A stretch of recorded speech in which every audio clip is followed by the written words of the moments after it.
everyone, how are you doing on this Friday? Thank you so much for joining me on this episode, and I hope your day is amazing. Now, this week we got a lot of interesting stories concerning Prince Harry and Meghan. For example, the one that has been spread around by the UK media saying that Harry and Meghan will be visiting the UK next month with their kids, Prince Archie and Princess Lilibet, for the 1 year to Invictus Games in Birmingham.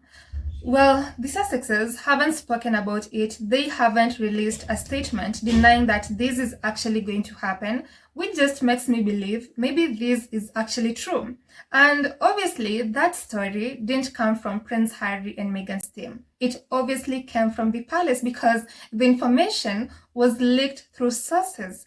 And one thing I know is that the royal family love using sources very much. And my thinking is, King Charles leaked this information knowing that it's actually going to happen, but then he was trying to clean up his own image of being a terrible person to Prince Harry, Meghan, and the children. So he's now trying to redeem himself. And again, apart from that, we have seen how the royal family has obviously been through a lot of, let me say, disasters. For example, the trooping of the colour was such a huge disaster. So maybe they're now trying to bring up this story about Prince Harry and Meghan to distract from all the bad things that have been happening in that family. And honestly, I am not surprised. But now we are getting even more information on Harry and Meghan's trip. For example, concerning the security thing, because we all know Prince Harry said he isn't going to bring his wife and his children to the UK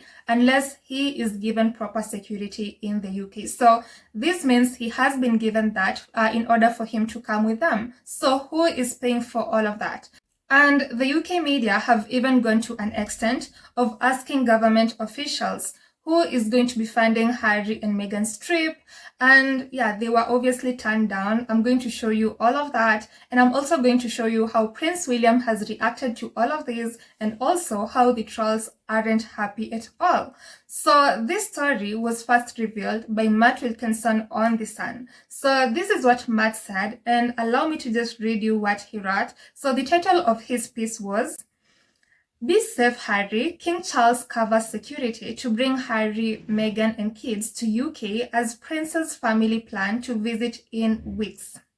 So from the headline itself, you can see that King Charles is the one who is covering Prince Harry, Meghan and the kids' trip to the UK.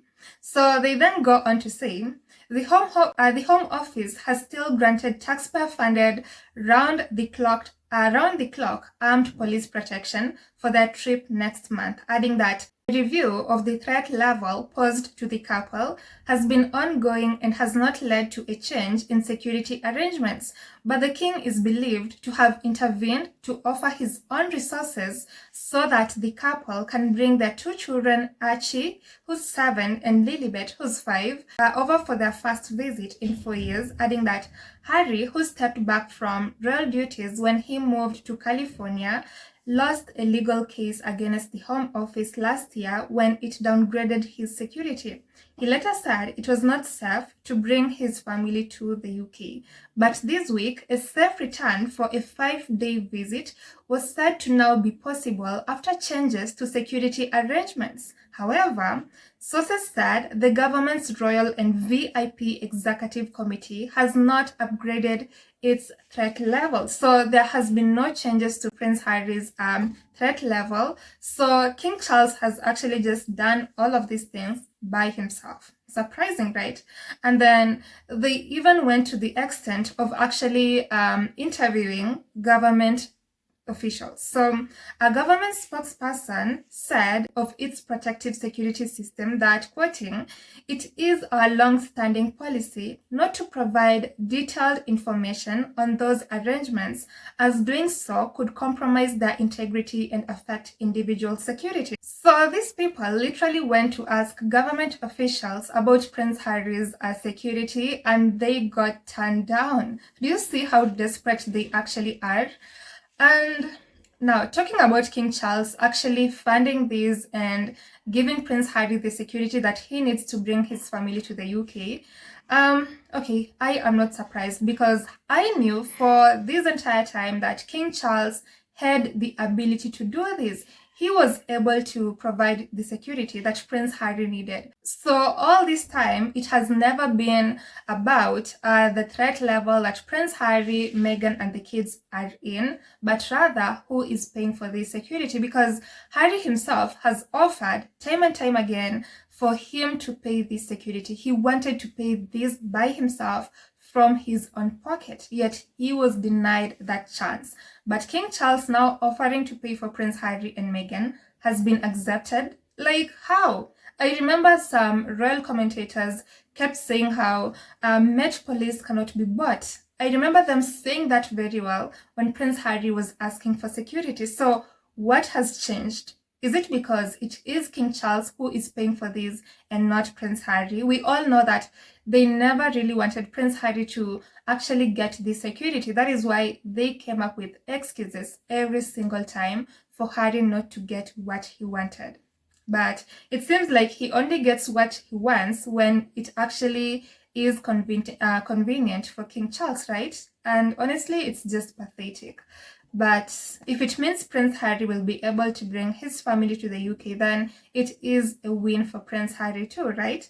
And after this information was revealed, some people obviously aren't happy at all, starting with the derangers. Like, they have literally been throwing tantrums all over, saying, how dare King Charles cover for Harry, Meghan, and the kids' security? Well, if it's lost on them, they should remember again that King Charles is Prince Harry's father. Well, he hasn't acted like that for a very long time, but he is still Prince Harry's father. And obviously, these people are just mad because Prince Harry at last is getting what he actually needs. And then one other person who is really furious and really angry at this arrangement is none other than Prince William. That is so obvious.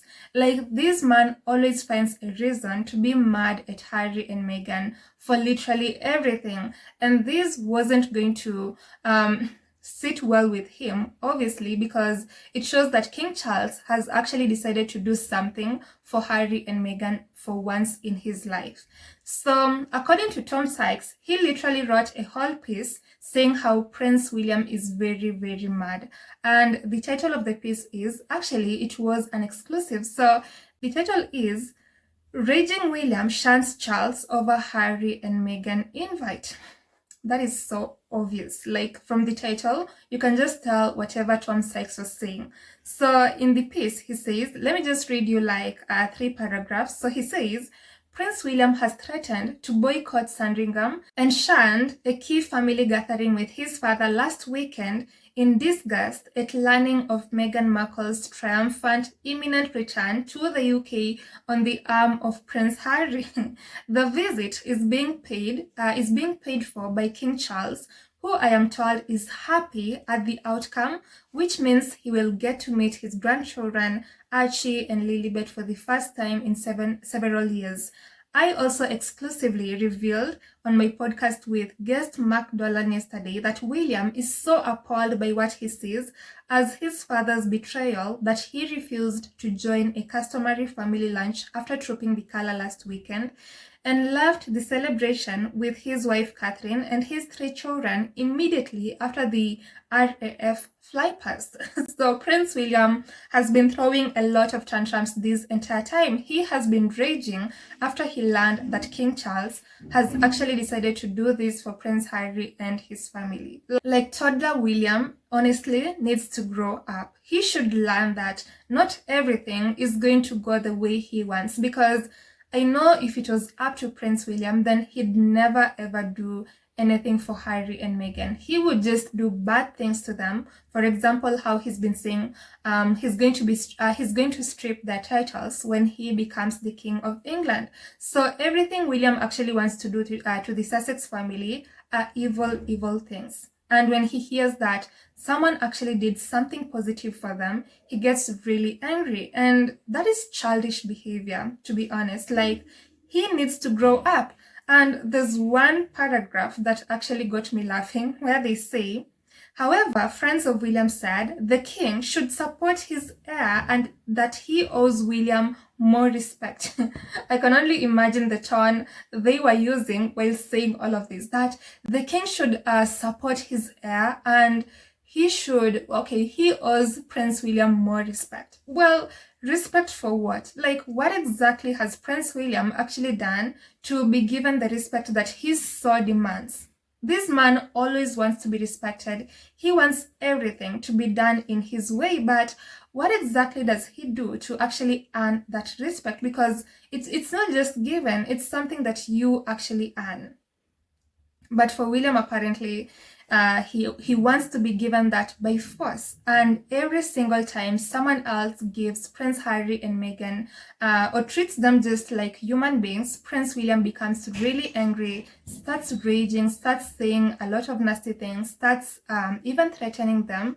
And honestly, this is just bad. And I don't know how this looks for the next King of England. Myself, I think this is very childish behavior, and no one would want a future King of England who behaves the way Prince William does. This is just awful. Like, he should learn to behave like a 44-year-old man, right? Because Prince William is 43 or 44 years old right now, but he behaves like a 16-year-old.